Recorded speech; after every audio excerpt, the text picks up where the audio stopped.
তো বন্ধুরা এখন কিন্তু দেখাবো ফলুই মাছের ঝাল কিভাবে করা হয়। তো অল্প পরিমাণে জল চলে গেল। আমার জলের মধ্যে কি আছে? আচ্ছা, লবণ হলুদ যাবে, লঙ্কাও চলে গেছে আগে। তো বন্ধুরা দেখো মাছের ঝালটা কিন্তু ফুটছে। এতে কি আলু টালু যাবে না নাকি? মানে লঙ্কা চিড়ে ঝোল। দেখো এবার কিন্তু আস্তে আস্তে মাছগুলো চলে যাচ্ছে। পুরো লাল লাল ঝাল ঝাল লাগছে তোমার কালারটা। লাল লাল ঝাল ঝাল লাগছে, এরপরে দেখবা হলুদ হলুদ লাগছে।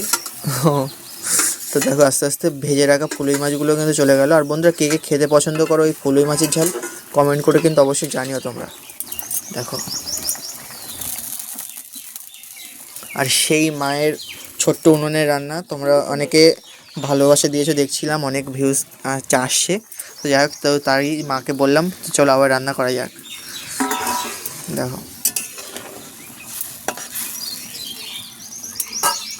যাক বন্ধুরা এখন কিন্তু ঢেকে দেওয়া হয়েছে, এবার কিন্তু খোলা হবে। মা হয়ে গেছে নাকি? দেখো ও হো টকবক করে ফুটছে। তোলো মা একটু দেখি।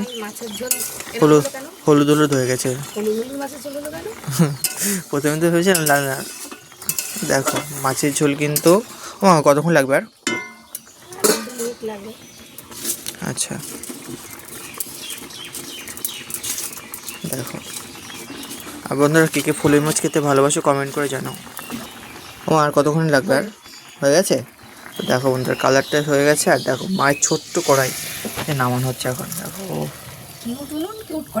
একদম একদম একটুখানি হলো তোমার যথেষ্ট। দেখো যাক চলো বন্ধুরা ভিডিওটি ভালো লাগলে লাইক করুন। চলো।